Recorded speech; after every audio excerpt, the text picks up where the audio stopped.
వందే మాత్రం. నేను మీ journalist Navata. Welcome to R political.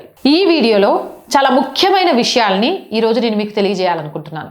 ఆంధ్రప్రదేశ్లో ఆహార భద్రత వైఫల్యాలు, వాటి వల్ల ఇటీవల జరిగిన విషాద సంఘటనలు నేను మీకు తెలియజేస్తా.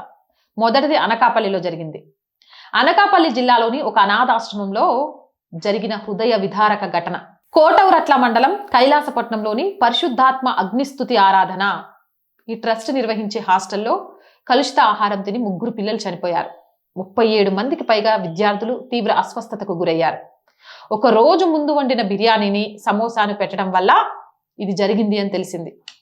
అసలు ఇక్కడ ట్విస్ట్ చెప్పనా, వీళ్ళు అసలు అనుమతులు లేకుండానే హాస్టల్ నడుపుతున్నారు.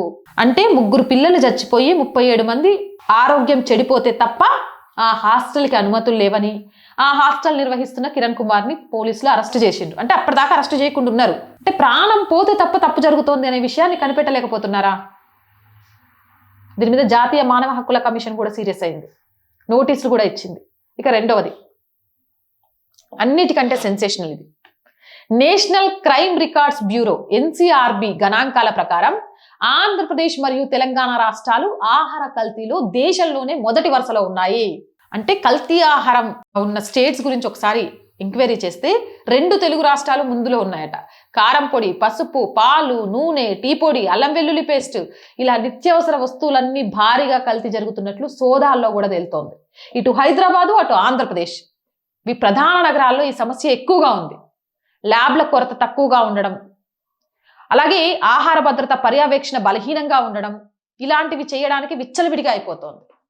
విశాఖపట్నంలో ప్రధాన ఆహార పరీక్ష కేంద్రం ఉన్నప్పటికీ అది కేవలం ప్రారంభోత్సవానికి పరిమితమైంది.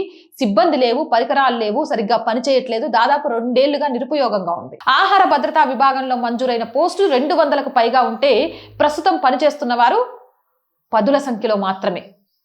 ఏవైనా నమూనాలను పరీక్షించాలంటే ఇప్పటికీ హైదరాబాద్లోని ల్యాబ్ల మీద లేదా ప్రైవేటు సంస్థల మీద ఆధారపడాల్సి వస్తోంది ఆంధ్రప్రదేశ్. దీనివల్ల ఒక్కో పరీక్షకు 1000 రూపాయల ఖర్చు అవుతుంది, నెలల తరబడి సమయం పడుతోంది.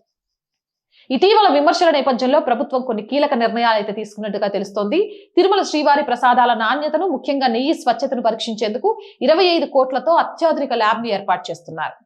విశాఖపట్నం, గుంటూరు ల్యాబ్లను పూర్తి స్థాయిలో అందుబాటులోకి తీసుకురావడానికి కసరత్తు ప్రారంభించారు. ఇక ఏదేమైనా కానీ మనిషి ప్రాణాలు పోయి అనారోగ్యానికి గురయ్యి చేతులు కాళ్ళంక ఆకులు పట్టుకొని బర్నలు పూసుకోవడం కంటే ముందుగానే వాటికి తగ్గ చర్యలు తీసుకుంటే ఇలాంటివి జరగవు. సో అలాంటి చర్యలు 2 తెలుగు రాష్ట్రాలు తీసుకోవాల్సిన అవసరం ప్రభుత్వాలకు ఎంతైనా ఉంది. ఫుడ్ సేఫ్టీ అధికారులకు అంతకన్నా ఎక్కువగా ఉంది. అవునంటారా కాదంటారా? మీ అభిప్రాయం ఏంటి? కామెంట్ సెక్షన్లో పెట్టండి. అండ్ రోజు చెప్తుందేనండి, R group of channels, R voice, R political, R Samskriti, 3 ఛానల్స్ మనవేనండి. So please subscribe our channels. Content బాగుంది అనిపిస్తే లైక్ చేయండి, షేర్ చేయండి. ఆర్థికంగా ఆర్ వాయిస్ కి చేయుతగా నిలవండి. ఆర్థికంగా సపోర్ట్ చేయాలి అంటే సబ్స్క్రిప్షన్ పక్కనే జాయిన్ అనే బటన్ ఉంది. 1 to 5 లెవెల్స్ ఉన్నాయి. ఏదో ఒక లెవెల్లో సపోర్ట్ చేయండి. లేదా స్క్రీన్ మీద గూగుల్ పే, ఫోన్ పేతో పాటు అకౌంట్ డీటెయిల్స్ ఉన్నాయి, మీకు తోచిన సహాయాన్ని అందించవచ్చు. వ్యాపార ప్రకటనల కోసం 8328500576 నెంబర్ని సంప్రదించండి. జై హింద్, జై భారత్.